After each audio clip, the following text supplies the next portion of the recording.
Welcome to the Deep Dive. 6 months to C1 English fluency. I mean, that sounds almost unbelievable, doesn't it? It really does. Most people would say years, surely. It definitely challenges the standard thinking. Exactly. But today, we're not just, talking theory. Our mission is to actually dig into the strategies, the real experiences outlined in our sources, specifically this document, 71.pdf. Mm-hmm. We want to see how this really ambitious goal might actually be achievable. We're looking at real journeys here. Precisely. And the sources, they give us two really interesting viewpoints. One is like a personal story, someone who apparently did this, went from almost nothing to C1 in 6 months. Wow. And the other perspective, it kind of synthesizes the key methods from lots of different successful fast learners. Okay, so this is grounded in experience. So if you're listening and you want to maybe supercharge your career or handle a tough academic course, or maybe you're just fascinated by learning efficiently. Yeah, how to accelerate things. Then this is definitely for you. We're going to try and unpack the concrete steps, the actionable stuff that could make this seem less impossible. Okay, let's get into it. Right. But maybe before we jump into the how, we should clarify the what. What is C1 fluency, really? Good point. What are we aiming for? Well, the source uses the CEFR framework, the Common European Framework. Right. And it defines C1 as being able to understand pretty demanding texts, recognizing like implicit meaning. Okay, so reading between the lines. Exactly. Speaking fluently, spontaneously, using the language flexibly, for social, academic, professional purposes, and writing clearly in detail, even on complex subjects. So it's definitely a high bar, not just basic conversation. Not at all. Okay, so phase 1 in this plan, the first couple of months, the source calls it laying the groundwork or building the engine. It seems to start with having a really strong why. Oh, absolutely fundamental. The personal story in the source, it really emphasizes this. There was this huge career opportunity, but it had a strict 6-month deadline. Okay. Real pressure. Intense pressure. And that acted as this incredibly powerful motivator. The synthesized advice says the same thing. Your reason has to be more than just, oh, I'd like to learn English. It needs to be compelling, almost a necessity. Something that pushes you every day. Yes. Make it personal, write it down, visualize it. That drive, that's your foundation. And tied into that motivation is this idea of creating an English bubble. Sounds immersive. Totally immersive, yeah. The source breaks it down. First, there's digital immersion. Basically, switch everything, your phone, your computer, your apps, to English. It forces you to interact with it constantly, even for small things. Exactly. Just everyday digital life becomes English practice. Then audio immersion. Right, changing what you listen to. Yeah, your whole soundscape.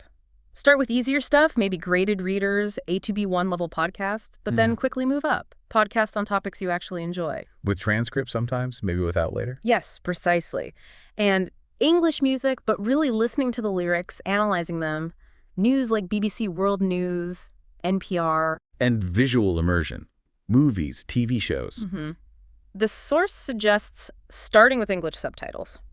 Crucially, not subtitles in your own language. Right, you want that direct link between the sound and the English word. Exactly, build that connection. And the goal, eventually, is no subtitles at all. Okay, that makes a lot of sense. You're kind of rewiring your brain to just operate in English by default. Pretty much.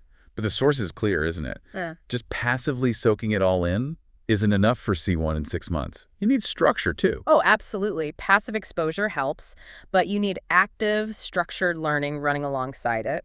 The recommended approach uses a few key resources together. Like what? Well, a good, comprehensive C1 coursebook to give you that overall structure, and specifically Grammar in Use, Advanced by Raymond Murphy. Oh, yeah, that's a classic. It is. And the emphasis is not just reading the explanations, but really doing the exercises. And crucially, figuring out why you made the mistakes you made, learning from them. Right, and vocabulary. That's huge at C1 level. Massive. Tools like Anki or Memrise are strongly recommended. Spaced repetition systems. But not just memorizing random word lists, I guess. No, definitely not. It's about creating your own custom decks, focusing on collocations, how words naturally fit together, and idioms, those tricky phrases, and doing that right from the beginning. From day one. Wow, okay. Yeah, build that complex vocabulary from the start. And the source even suggests a daily study breakdown, like specific time blocks. Okay, how does that look? Something like An hour on grammar and vocabulary, then an hour on active listening and reading where you're really analyzing transcripts, deconstructing news articles, not just passively consuming. Getting under the hood of the language. Exactly. And then really importantly, an hour dedicated to active output, speaking and writing, even in these first 2 months. Yeah, that speaking part early on, I think that scares a lot of learners. It feels like you should wait until you know more. It does feel that way, but the advice here is push past that fear. Start simple, self-talk. Just talking to yourself. Yeah. Narrate your day in English in your head, or even out loud if you can. Describe objects, argue with yourself. Just get used to forming sentences. Get the mouth moving, basically. Exactly. Then, language exchange partners. Apps like HelloTalk, Tandem. Find someone patient. The source suggests maybe 30 minutes in English, 30 minutes in their language. And asking for corrections. That seems key. Crucial. Actively ask them to point out your mistakes. Don't be afraid of errors. They're how you improve, especially at this stage. We get a real example of this, don't we? Maria from Brazil. Yeah. Her English-only Saturday? That sounds intense. Very intense, but effective for her. And joining that online debating club, that really shows her targeting her practice. She needed speaking and argumentation skills for C1 level job interviews. So she wasn't just learning generally, she was practicing the specific skills she needed. Precisely.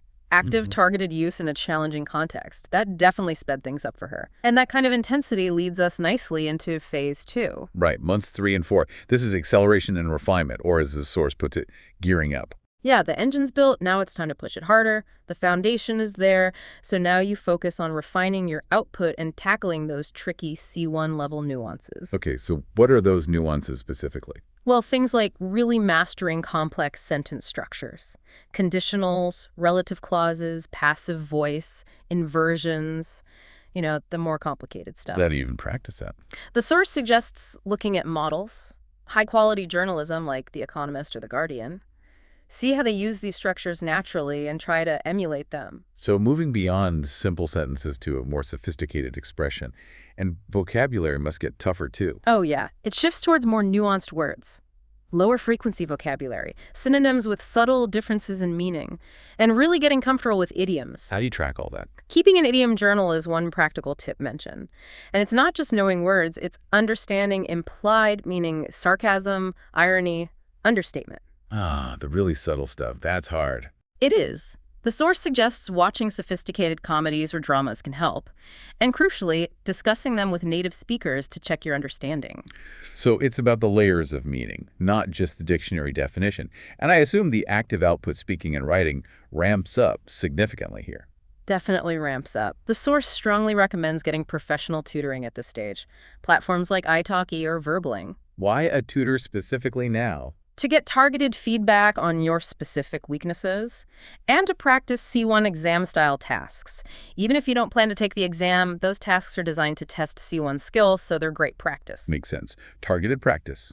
And writing. Becomes much more focused. The recommendation is at least 4 varied pieces a week. Essays, emails, reports, reviews, using C1 prompts. And getting feedback on that too, presumably. Absolutely. Focusing on coherence, how your ideas link together, cohesion, the flow, and using that advanced vocabulary and grammar effectively. Feedback is vital.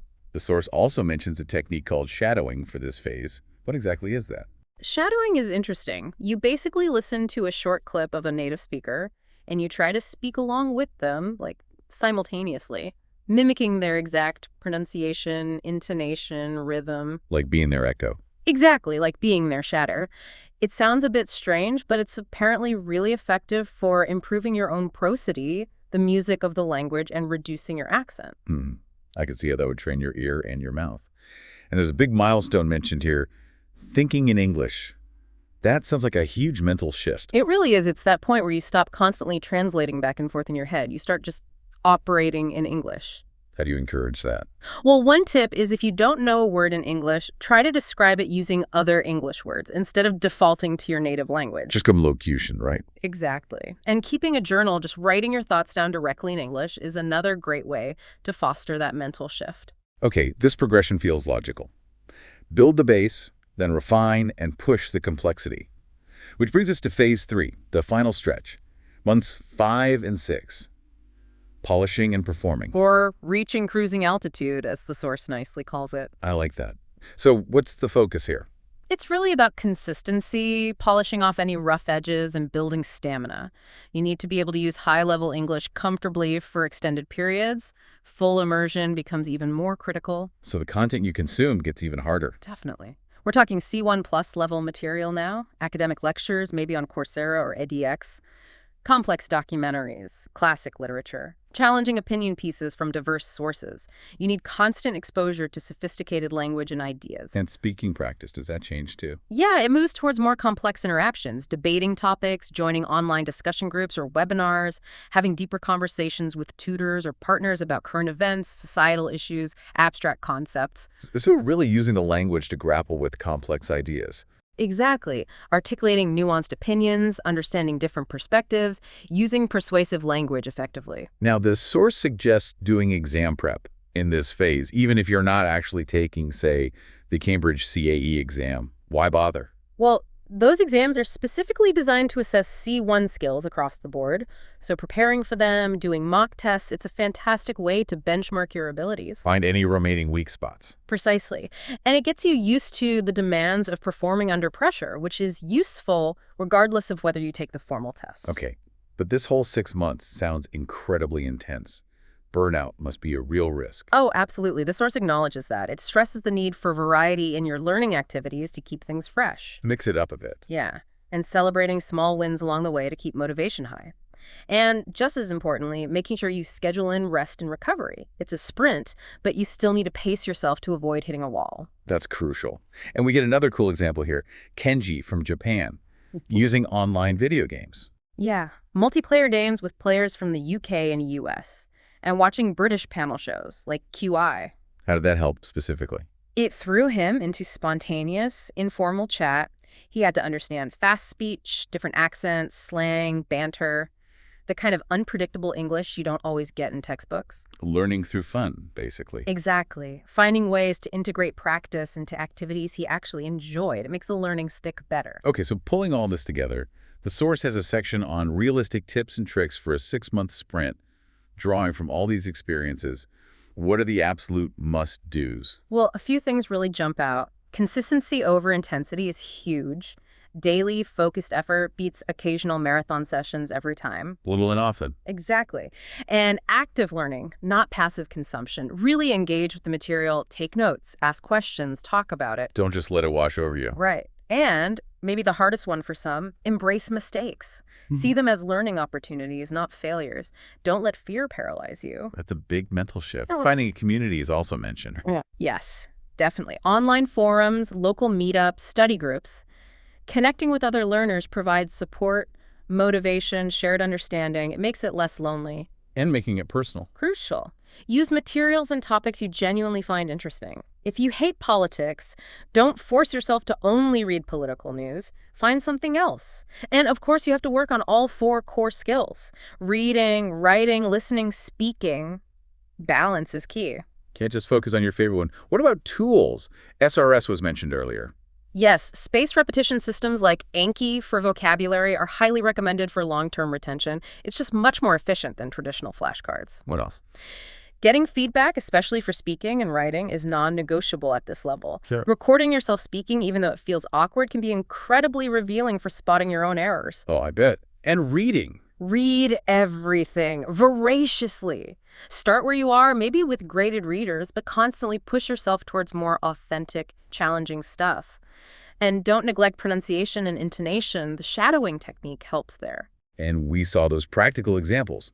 Maria using her commute time. Squeezing learning into dead time. Kenji learning through hobbies like gaming and TV shows. Making it enjoyable. And Anya, another person mentioned, finding a mentor for industry-specific practice and joining Toastmasters for public speaking. Right, very targeted practice for her specific needs. It really shows that while the principles are similar, the application has to be personalized. You have to find what works for your life, your goals, your interests. Exactly. There's no single magic formula, but a combination of these strategies tailored to you. So let's say someone does all this. They put in the incredible effort for 6 months. What does C1 fluency actually feel like at the end of it?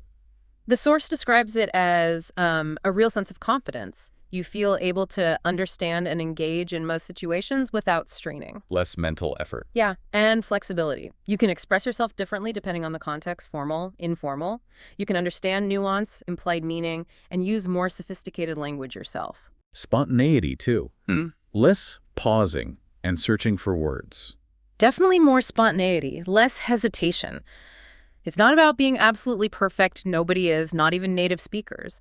But it's about feeling effective. You can achieve what you want to achieve with the language. Feeling empowered by the language rather than limited by it. That's a great way to put it. Empowered. And I guess the journey doesn't necessarily end at C1. Oh, not at all. The source makes that clear. C1 is an amazing achievement, but it's also a platform. From there, you could aim for C2, dive deeper into specialized jargon for your work or studies, or gain a much richer cultural understanding. The learning continues. Always.